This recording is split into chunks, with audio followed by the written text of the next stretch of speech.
Hello all, thanks so much for being here. Thank you.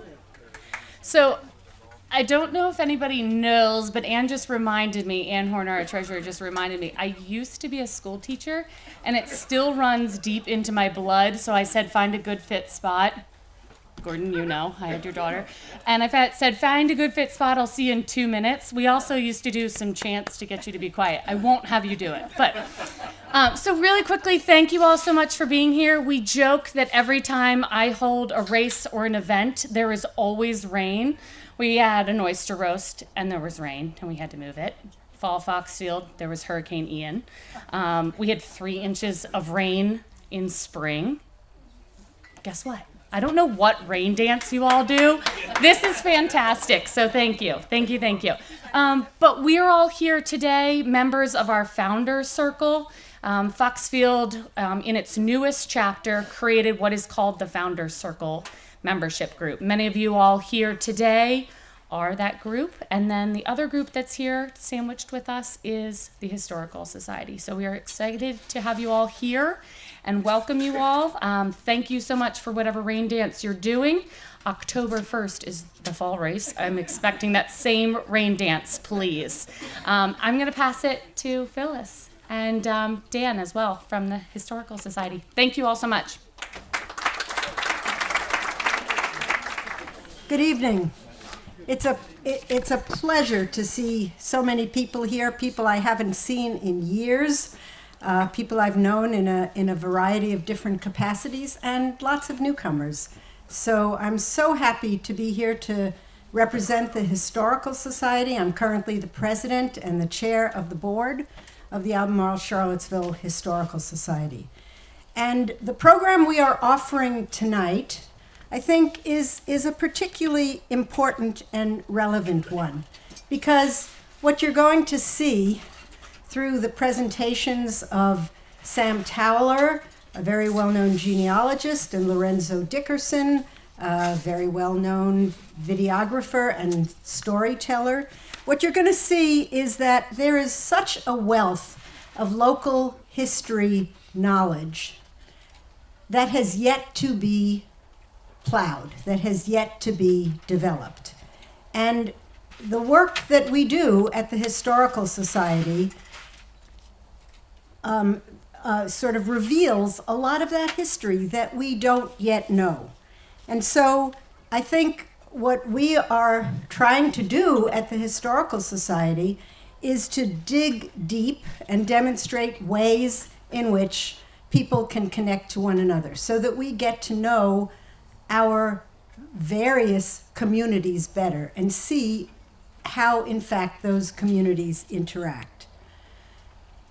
So the Historical Society is positioning itself to be the organization for public history enrichment in our multiple communities. If you don't know, I'll just say quickly, we do a whole variety of things. Under the direction of our new executive director, we have really stepped up to do a lot more. We offer walking tours. We conduct oral histories. We are digitizing and opening up our local history archives. We're developing resources like Civilpedia. We're helping with archaeological work and outreach to descendant communities at Penn Park. We're rehabilitating Hatton Ferry, and there are brochures about the work we've done at Hatton Ferry. And now operating it this summer, we are demonstrating the multiple ways in which we make history alive and relevant. I think only when we understand the present in the perspective of the past can we see the possibilities for growth and change. And maybe someday, what my hope is that we will be able to partner, not just through events like this, but with Foxfield to carry out some deeper research about your own histories and the own ways in which you have engaged in this region. So to be all that we can be, we obviously need your support. And I hope you will contact me or Tom or Dan or any of our board members to talk about your own interests in the work that we do. And I'm going to hand over Dan Smythe, our current treasurer.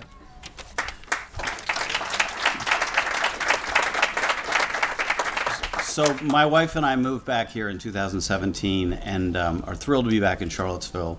My wife rode all these properties out here when she was at the barracks, and so we love this country and when this area and this country. And as we showed up in 2017, we found out about Foxfield and in essence a group of people who took some leadership and took on what was a challenging task to preserve what makes Charlottesville, one of the things that makes Charlottesville so great. And in that same vein, the Historical Society, we are an area, because we really care about all of Charlottesville. There's the university, which cares about the university. There's Monticello that cares about Monticello. There's Montpelier. We can go through all of them, but we actually care about Albemarle County. And so if you feel knowing where we come from and the history is something that's important to you, please consider supporting us, because we need the help. We're doing a lot more, which Tom will talk to you about. And I just want to say that we're thrilled to be both involved in both Foxfield and the Historical Society. So thank you.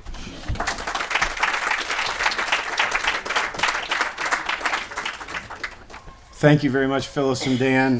My name's Tom Chapman. I'm the executive director with the Albemarle Charlottesville Historical Society. Phyllis and Dan kind of put it very, very well in terms of what we're doing. We're kind of like a startup, trying to reinvent the Historical Society in the 21st century. And when I started talking to Kelsey not many years ago, 3 years ago, in terms of we both started about the same time, when COVID was hitting, and we're thinking, okay, Foxfield, we got this great idea for a new direction, and oh crap, what just happened? And here was COVID. And the same thing here with me in terms of coming into the Historical Society as the new director in April 1st of 2020. And I like to make the joke, I'm not sure who was the fool, but I feel honored to be able to lead this organization and to take us to a new place. So thank you very much, Phyllis and Dan. I do want to point out Mr. Wright, John Wright, and his great support for Hatton Ferry. So thank you very much for coming by today. Without Mr. Wright, I'm not sure if we would still have Hatton Ferry running down at Scottsville. So thank you very much. But don't want to hear me talk. I think we got two great people here, and I'm going to do some introductions with Sam Towler and Lorenzo Dickerson doing the program tonight. Sam Towler grew up in Albemarle County near Foxfield at Shelford Farm. He is a graduate of Albemarle High School and James Madison University. He worked at Mitchie Hamlet Law Firm as a legal assistant until his retirement in 2020.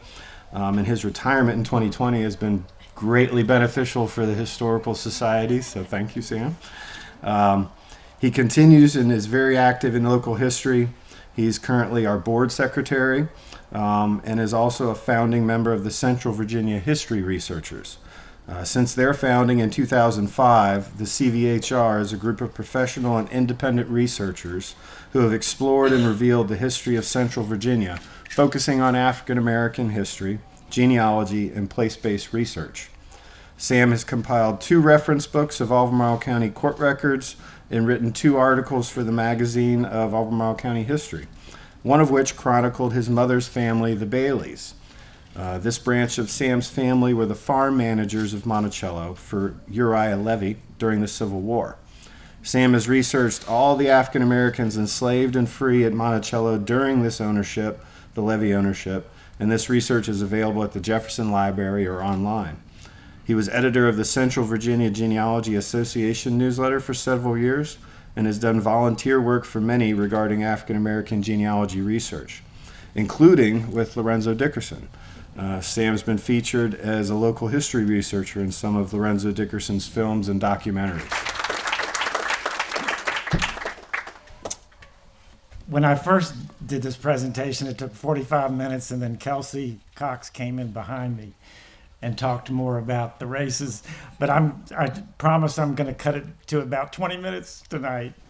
So I did a title search of Foxfield from the Monacan Indians to present, and I'm going to go over a little bit about each resident of Foxfield from that time.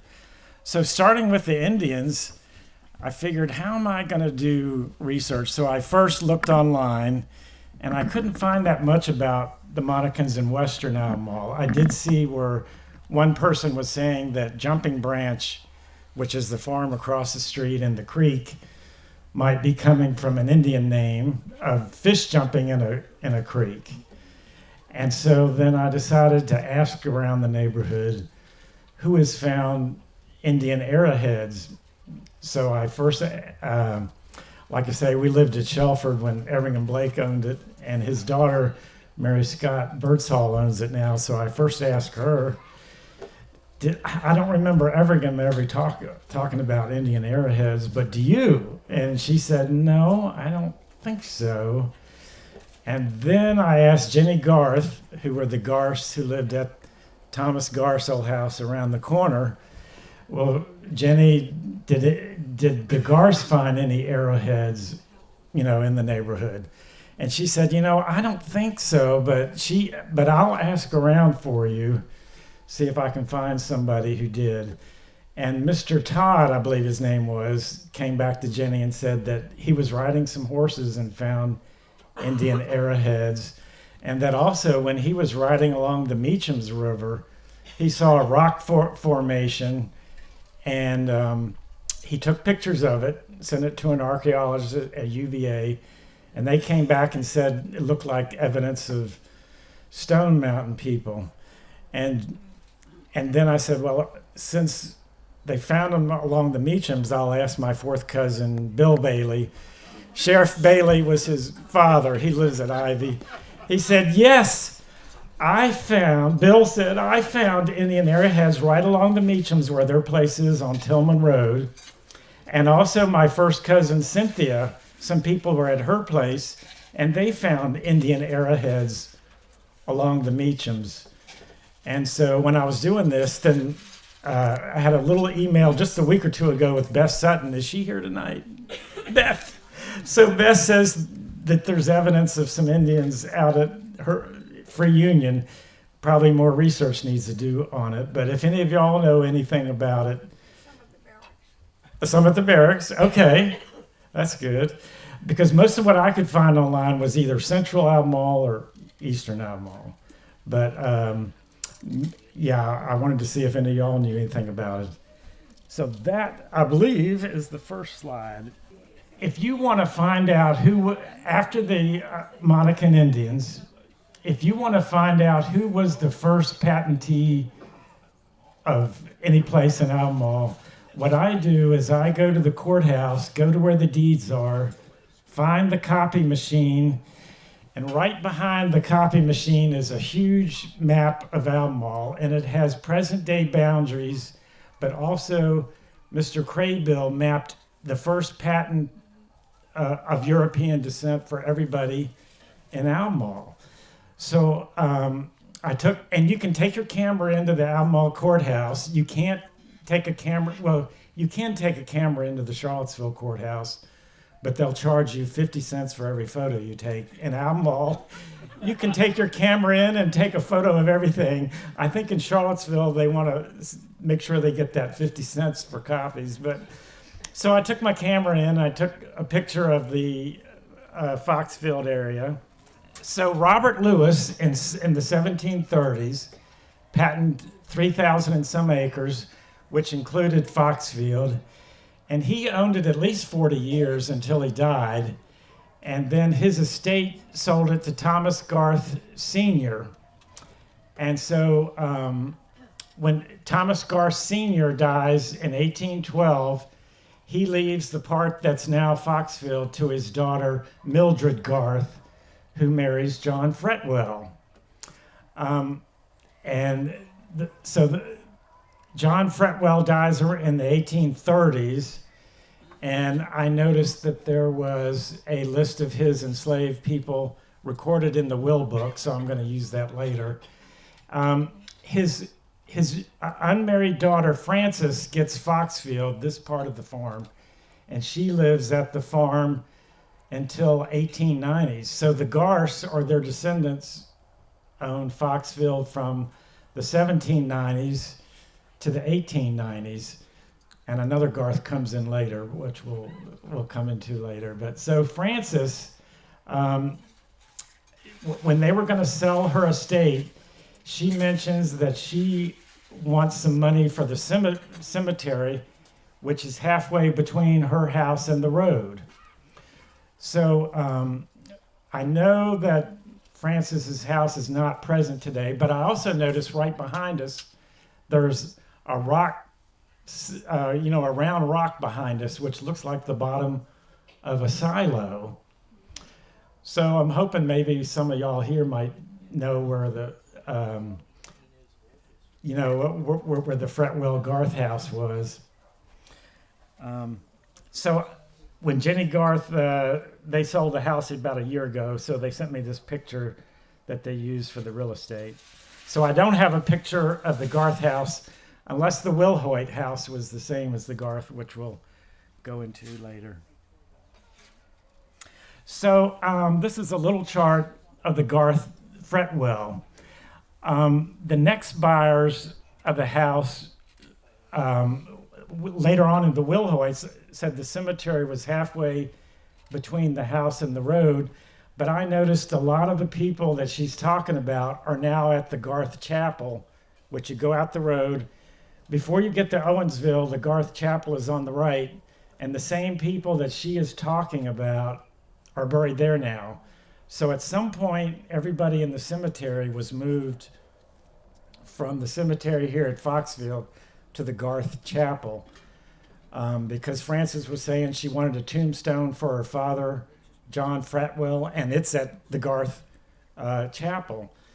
So maybe it was first put up on Foxfield and then they moved it to the chapel. Like I mentioned, my mother's family lived at Monticello during the Civil War. So in 2001, 2 books come out about the Levy ownership of Monticello, and they didn't know very much about the African Americans. I knew a little bit more than they were, and I said, I bet you I can figure out more than what they're saying. And one thing the authors didn't know, which I gave to Monticello and to Mark Leipson, so they have all the material that I did. But one thing in Albemarle, right after the Civil War in 1867, today you pay your property tax on your car. Back then it was on your cow, your horses and stuff. The tax collector of Albemarle wrote down where every African-American man who's paying the tax is living. So for this project in Foxfield, I had to just look who, so Cinder Stanton and I punched all this information into Excel. So for this project, I just looked at who's living at the Fretwells, or who's living at J. Wood's Garth, which is the old Garth house, which was next door, who would be their close cousins. And then go back to that 1838 Fretwell list and try to figure out. And one thing I saw was the Harris family. So there's a MEMA on the 1838 Fretwell chart, and then here's Mima Harris with some Carries right here, and the Carries are shown to be at the Garth Fretwell house. And then I saw where Grover Van Deventer, who owned Foxfield, bought the Carey land. So I first thought it was 40 acres. Maybe 40 acres of Foxfield was part of the Carey land and they had bought it. But no, somebody, Eric, has mapped out the 1940 boundaries of Albemarle. You can see every land boundary in Albemarle as of 1940. That was this map. So, this is the 1875 map. If you want to look at the 1875 map of Albemarle, the Library of Congress has it online. You can just Google Library of Congress Albemarle map, Peyton. And then I just took these are the African Americans living on the farm using that map in the background. The Carey family came from Foxfield or the Garths. If you go down the road all the way to the Meacham's River, they bought 70 acres right at Meacham's River when you get to the bridge, just south of the bridge. And they owned it, they bought it in 1870, and then they had it about 90 years. And the last one who sold it, Grover Van Deventer, who then owned Foxfield, went to the auction and bought it. So there may have been some contact between the Carey and Foxfield, working or whatever. but Grover was the one who bought the Cary land in the 60s. This picture here I'm showing, the Albemarle Historical Society has a folder on Foxfield. So they have a photo of the old Wilhoit house, which might be the same one as the Garth Fretwell house. So this is what I'm showing here. So right after, the last Fretwell dies, and then Ezekiel Wilhoit and his wife buys Foxfield. And they owned it until the 1920s, and then their son Clarence buys it, and he pays full price for it to give his parents a retirement money. But unfortunately, it was like $22,000, something like that, in the 1920s. He paid his parents that, and then he couldn't pay the bank back for it, so it was foreclosed on. And then Hugh Garth comes and buys it for $11,000 at auction at the courthouse. So the Garths bought it again for half what the Wilhoits had paid for it. And I asked Mary Scott Birdsall, do you remember the Fretwell house? And because the way the newspaper talks like it was still there in the 80s, but I don't remember it, and I don't think it was. No, I was wondering, because maybe the Wilhoit house was the same as the Fretwell, but I think it was probably torn down when they put in the airport, which is I'm coming to. So Hugh Garth keeps it 4 or 5 years, and he sells it double what he paid for it to the people who decided to have an airport here. And unfortunately, these pictures of the house don't show a silo, because I was hoping maybe we'd see a silo in the background so we'd know exactly where the house was. But anyway, so I went to the courthouse and lo and behold found a map of the airport. So one of the gas companies was going to sell gas. So the person who bought it from Hugh Garth says he's going to use it for an airport. This is when I think the cemetery was moved, because if the cemetery is halfway between the house and the road, you can't have airplanes landing in a cemetery in the middle. So I'm thinking that the Fretwell Cemetery was moved to the Garth Chapel in the 1920s when the airport came in. But that's my best guess. So I found a map of the airport recorded in the deed books when they were leasing some gas to Exxon or some oil company.